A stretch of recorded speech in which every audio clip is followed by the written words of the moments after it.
This is The Space Shot, episode 369 for May 30th, 2018. Exoplanets, a STEM education chat with Mr. Strickland's 4th grade class. I'm John Molnix. Last week, I spoke with Josh Strickland and some of the students in his classes about an exoplanet project they had been working on. Besides learning about exoplanets from some of the students in his classes, we also talked about education. That's the main part of today's episode, so be sure to give it a listen. These kids are pretty dang smart, and it was really fun talking with them. I've also got a bit of news to share with you today. On May 29th, 2018, Virgin Galactic's VSS Unity spaceplane performed its second powered flight. The vehicle reached Mach 1.9 and an altitude of 114,500 feet. Testing on Spaceship Two will continue through the rest of this year. I've also got one quick pop culture note. I saw Solo, a Star Wars story, last night, and it was a fun summer action sci-fi movie. I really don't get all of the hate this movie has been getting from critics. It is what it is, a summer blockbuster movie. There's an interesting cameo at the end of the movie that really intrigued me, and I hope that this character is brought back in the next installment of the standalone anthology movies.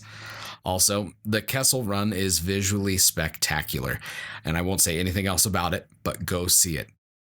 If you can catch it on a big screen, do so. My buddies and I saw it on a Cinemark XD screen last night, and that Kessel Run on that massive screen was phenomenal.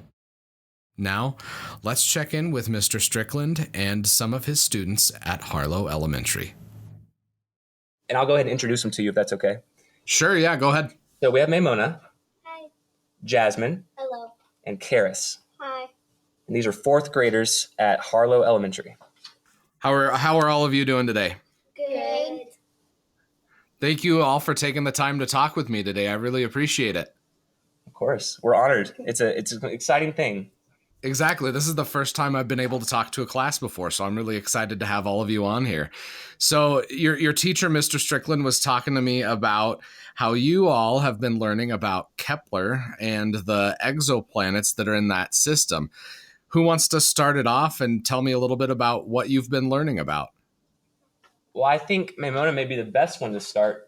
One thing I will throw out there to begin is that they all had their own unique exoplanet to study, and not all of them were from the Kepler system. Okay. Maimona, what was the name of your exoplanet? Kepler 62F. 62F. Fantastic. And when y'all speak, just leaning kind of close. Yep. Harris, what was your exoplanet? Kepler 186F.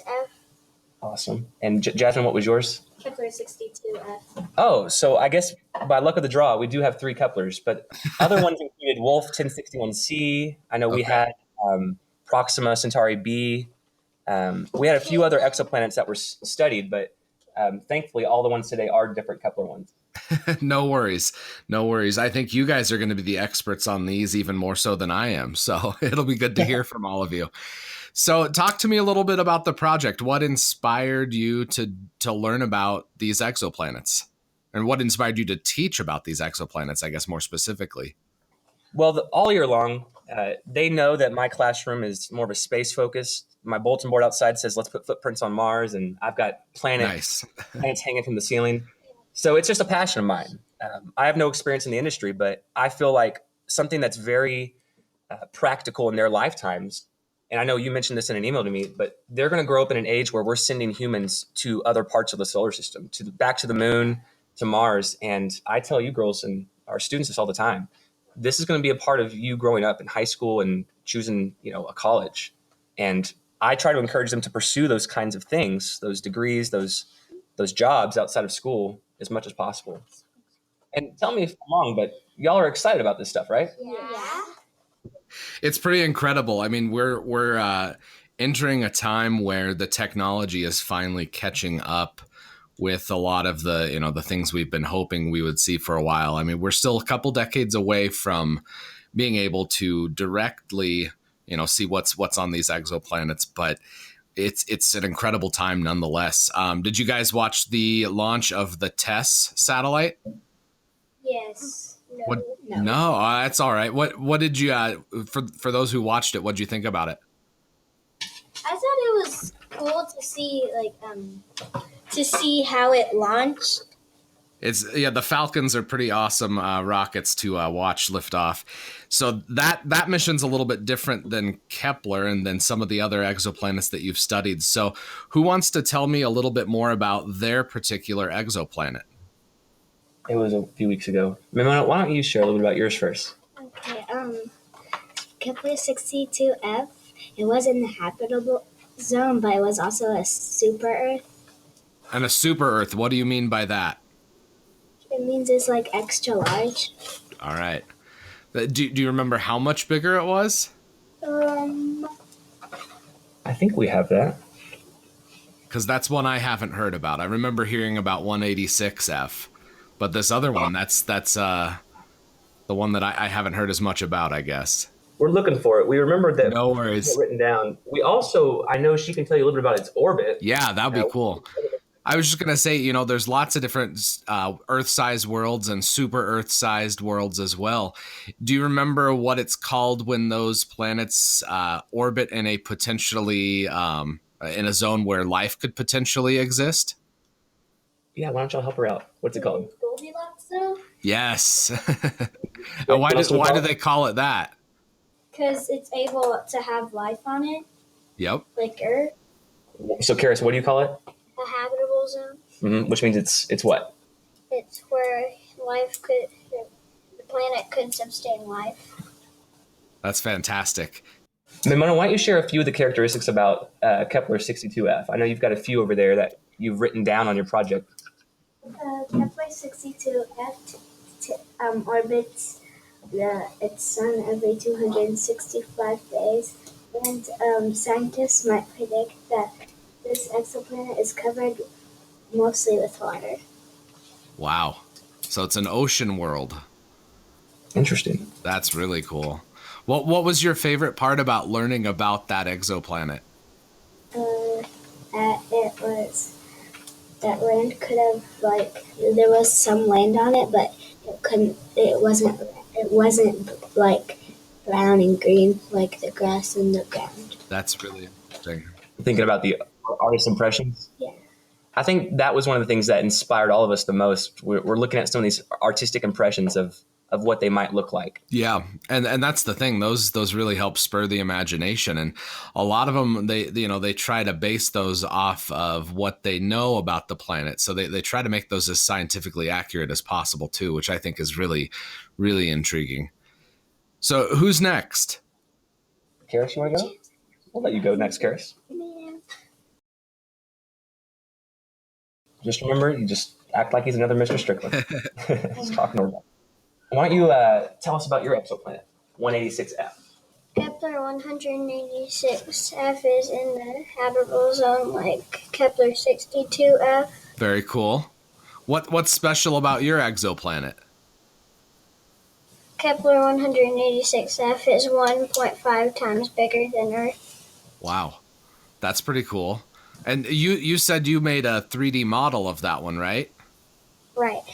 Well, I wish we could see it because it's basically radio here, so I can't see it. But I'd love to see a picture of it. So maybe Mr. Strickland can send me a picture of it at some point. Absolutely, we will definitely do that. Cool. So what did you learn while making that 3D model? That Kepler 186F could have water. Really? That's really cool. What do you think could live in the water on that planet? Do you have any ideas or any hopes for something? Okay. Not really. Okay. It's pretty hard to imagine what life there would look like. It could look like totally different from anything we've ever seen here on Earth, or even potentially similar. There's so many different forms those different life forms could take. So I'm looking forward to hopefully being able to be around when we discover something like that. Same here. Can you say what you told me you thought might be in the water on that exoplanet? What might be in the water? Yeah, you just had a good thought. people's heads might be where their butt's supposed to be. That would be interesting, you know? Hey, life doesn't have to look like it does here on Earth, that's for sure. Absolutely. And I know in class time, and girls, y'all can talk about this if y'all want. There were times when we had to kind of talk about how we don't know if there's life out there because it hasn't been proven. But we can educate a guess, we can form a hypothesis, and we can talk about what it might be like, right? It's interesting to think about. And Karis, one thing I'd like you to mention, and again, she's already done the research on this, and Maimona did. What kind of stars do both of your exoplanets orbit around? Red dwarfs. Mm-hmm. That's a little bit different than our star, isn't it? Yes. How so? Mm-hmm. It's smaller than our sun. So what does that mean then for the planets that are orbiting around it? It won't get as much sunlight if it's farther away from it. So it wouldn't look as big in the sky, or it wouldn't be as bright in the sky necessarily, depending on where the planet orbits. That's pretty remarkable to think about. Mm-hmm. Might mean that there's some different characteristics about their world as compared to Earth. Exactly. Which was really the whole point of the project. You know, we had to learn about our own Earth and its systems like the water cycle, the weather, and by comparing it to an exoplanet, well, that just, boosts engagement and gives them something totally new to think about. Yeah. Well, and, for like those red dwarfs, I remember reading something where it was saying like the high noon here on Earth, you know how bright it is right at noon, but some of those exoplanets, their high noon could be about as bright as our evenings are here, just because the stars are so much dimmer. So just imagining what life would have to, if there's life there, what that potential life form would have to do to adapt to less sunlight. Absolutely. So, they might be able to see, way better in the dark than we could. I mean, there's just so many different potentialities for those life forms. It's pretty cool to think about. Mm-hmm. And that's where those adaptations come into play. Yeah. That's right. Behavioral and physical. Y'all have some good thoughts. Make sure y'all are speaking up. All right. Yeah, I was going to say I couldn't hear you as well on that one, but that's definitely, something that the behavior, if you're not in sunlight all the time, you might behave a little bit different too. That's a good point. Absolutely. That was what we just had transitioned to for our new unit. So that was a good comment. So what are all of you learning about now then? Like how did what you learned about the Kepler or all these exoplanets, both the Kepler mission and others, what are you learning about now, and how does that tie into what you learned about in your last unit? We're learning about the adaptations of living organisms, and it's kind of like what it can be like in different habitats. That would be a good connection, because these new worlds would clearly be a different habitat, right?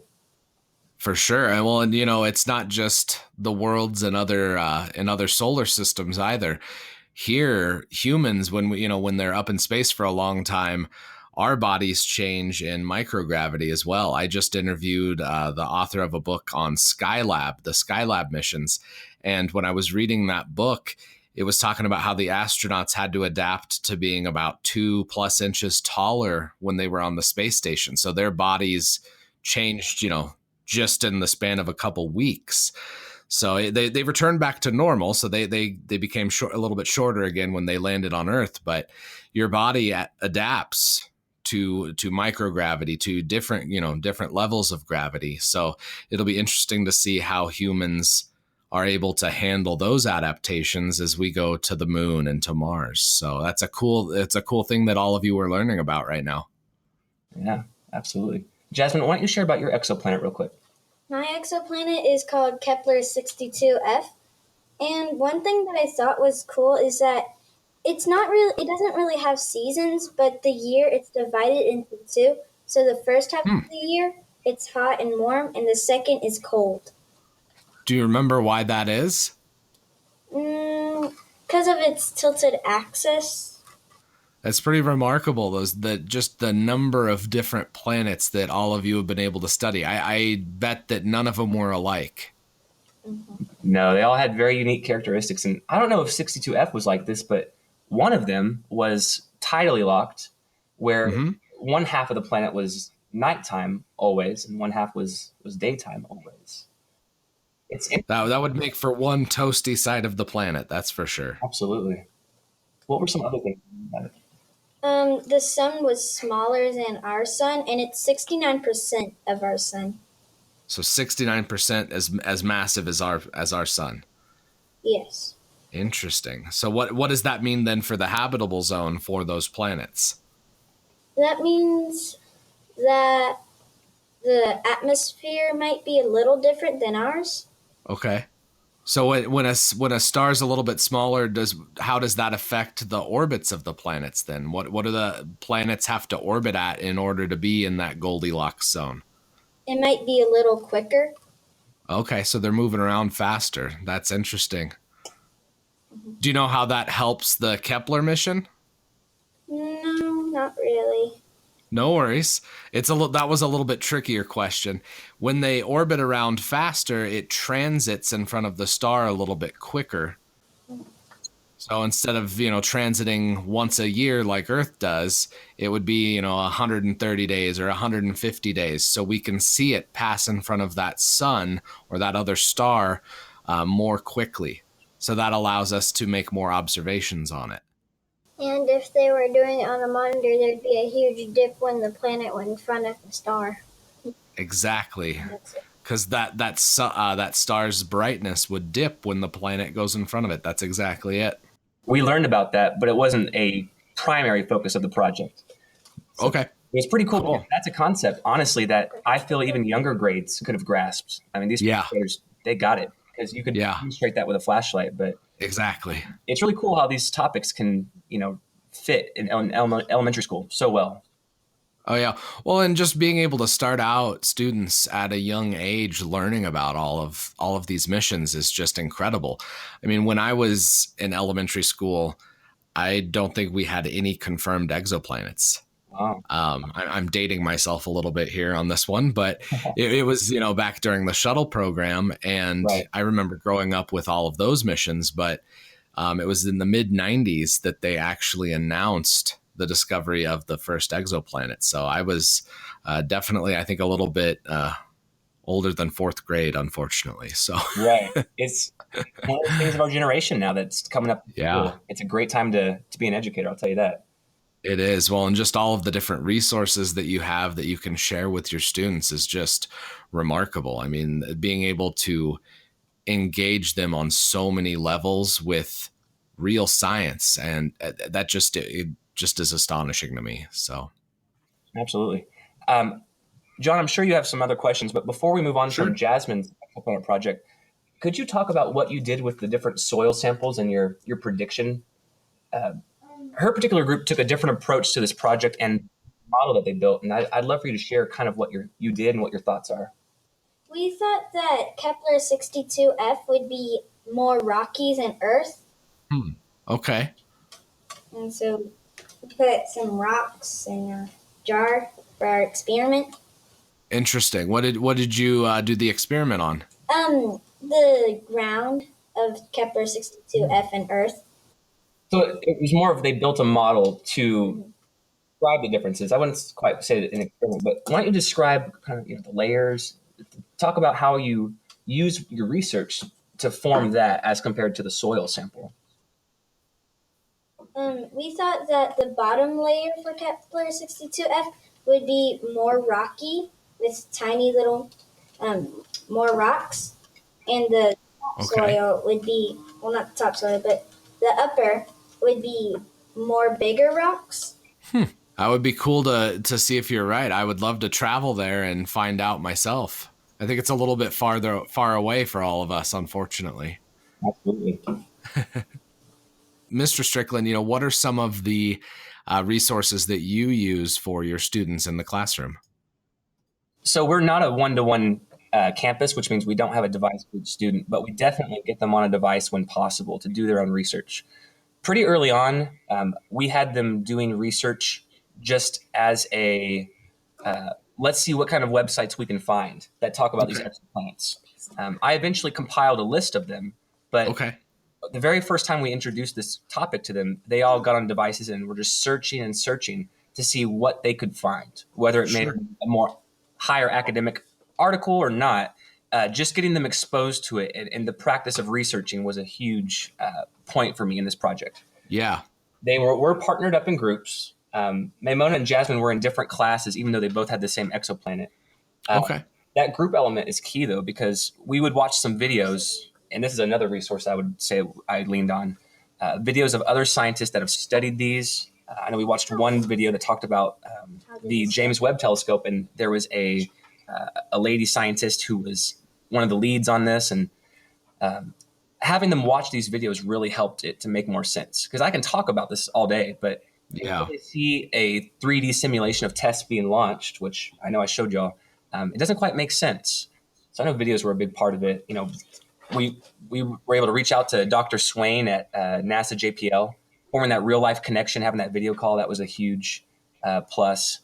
Yeah, for sure. And honestly, I wasn't originally planning to have so many of my groups, you know, offer them the opportunity to make a 3D model of Earth and their exoplanet. But I think putting the learning in their hands, having them actually take what they're reading about Earth and their exoplanets and being told, okay, well, you need to show me what would the water cycle look like on Earth and on your exoplanet? What would the weather look like? Are you going to draw clouds or paint clouds on your model?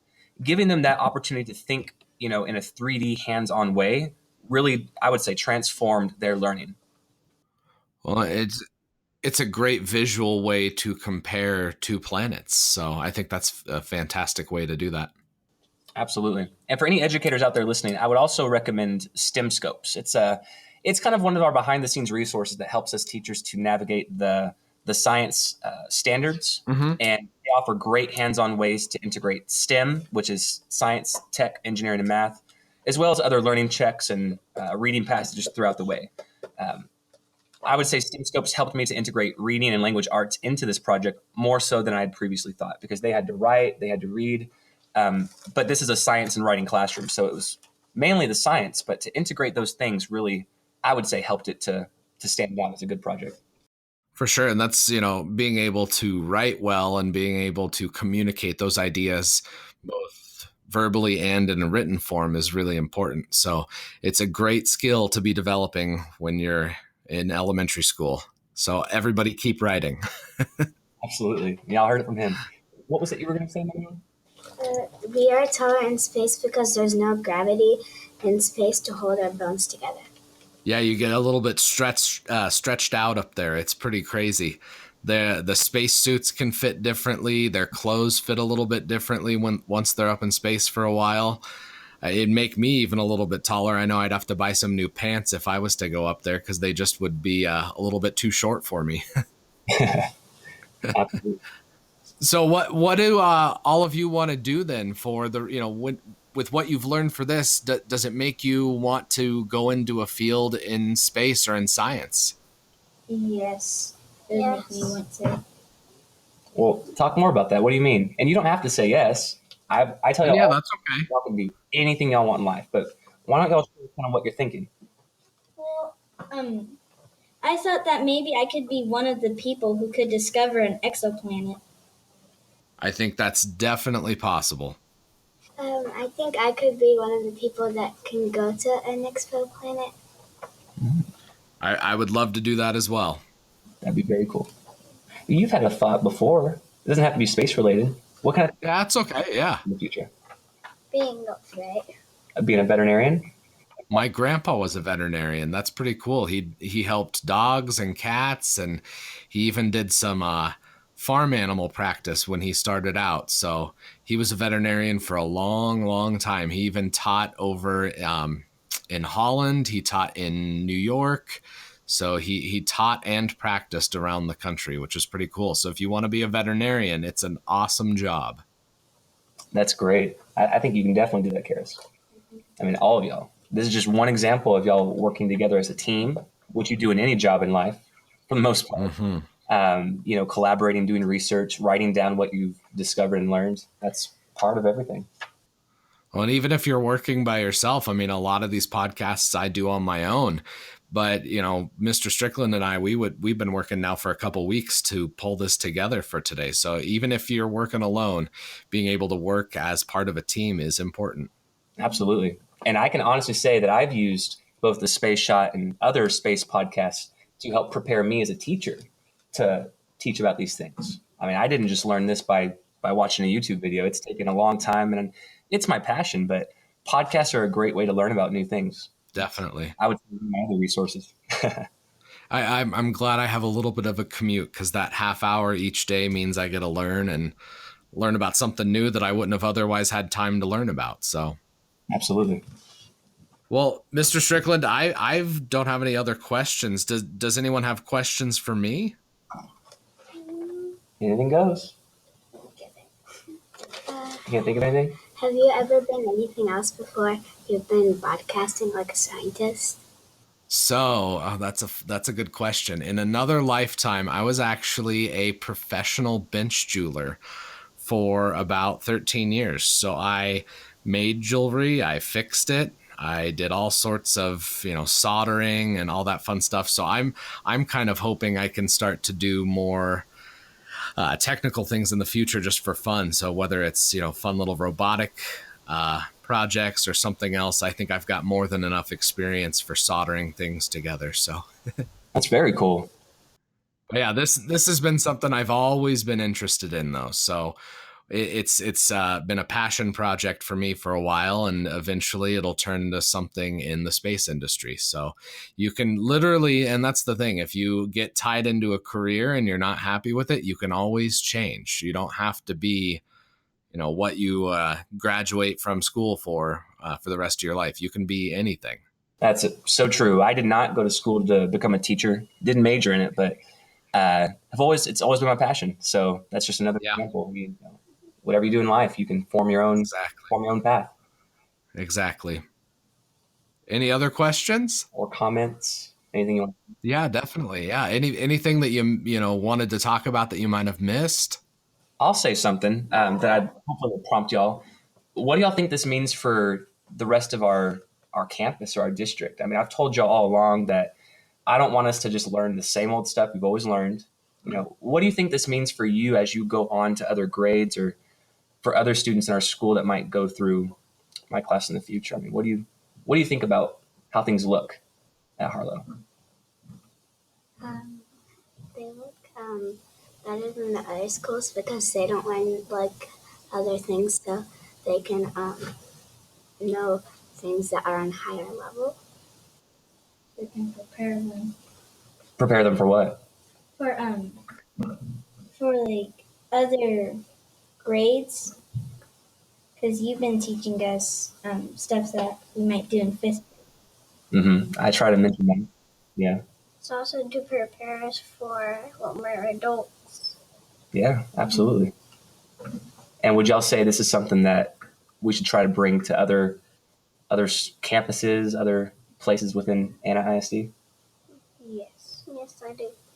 Yeah, and that's my hope for y'all. As y'all move up to fifth grade and middle school, my hope is that y'all try to take some of these classes, whether it's robotics or coding or, those extra level science classes, or, when you're in a conversation in class, bring up some of these things you've learned about.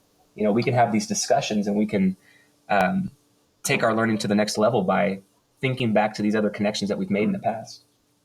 That's a fantastic way to look at everything in life. All of your experiences will build on each other. So your experience with Mr. Strickland in this class will build on future classes that you have, and then it'll make you appreciate a wider variety of things. So I think that's a fantastic way of looking at life. Next year, Mr. Strickland's going to be a fifth grade teacher, and he can teach us more about exoplanets when we're in a higher level. Well, it's interesting. They're super excited. I'm glad Mailto mentioned that. They just found out last week that I'm moving up with them to fifth grade. Oh, cool. Fifth grade writing and social studies. So my goal will be to infuse science into that somehow, but interesting. I'll have to get back to you with how I'm able to do that. Well, and that's one of the things that I've been kind of interested in just because my background's in political science, and the technology side is something that, for policy and all that other stuff is something I've been thinking a lot about. So I'm sure we'll have a lot to talk about for that. Absolutely. And we'll stay in touch too, because one of my goals as an educator, and y'all know this, girls, is that I want to find more ways to emphasize STEM, into our class, no matter if it's writing, reading, or a science and math class. And so this was one of my attempts to do that with the writing portion of my class. And I think hopefully we can be a beacon to other educators out there. And I would encourage any other teachers, or if anyone out there is just a proponent, a supporter of education, public education, definitely reach out to me, because I want to see these science topics, STEM, be infused in our classrooms even more than they are right now. Well, and as we were talking about a little bit earlier, there's a upcoming education focused episode that I'm going to be doing, and I will definitely be doing more of those over the summer, just because I think a lot of students go home and, there's really kind of a disconnect between the end of the school year and the beginning of the school year. Right. And learning, it can be a lot of fun. It doesn't have to be boring or anything like that. So being able to put things in your summer activities that help you learn is one of the things that I think is awesome. And it's made me a lifelong learner. I read, from whether it's a history book, a science book, I read every day and I write every day.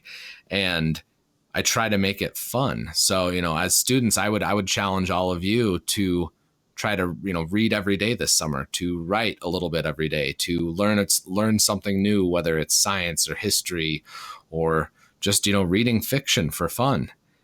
Definitely don't let the summer just be for fun. It definitely has to be fun. Don't get me wrong, but try to do stuff to help expand your knowledge over the summer as well. Can y'all do that? Yes. Yeah. Well, hey, could I get a big thank you to everybody for coming on? You guys were awesome. So just everybody give yourselves a round of applause. Thank you for coming on. We can do that. Thank you so much, John. And thank you. Back to him. Thank you. It was a blast. Thank you so much for the opportunity. Hey, thank you, Josh. I appreciate it. Hey everyone, one last thing before you go today. If you enjoy the Space Shot, leave us a 5-star review in iTunes.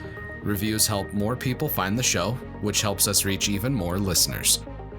Thanks for taking the time to listen and leaving a quick review. Until next time, I'm John Molnix, and I'll catch you on the flip side.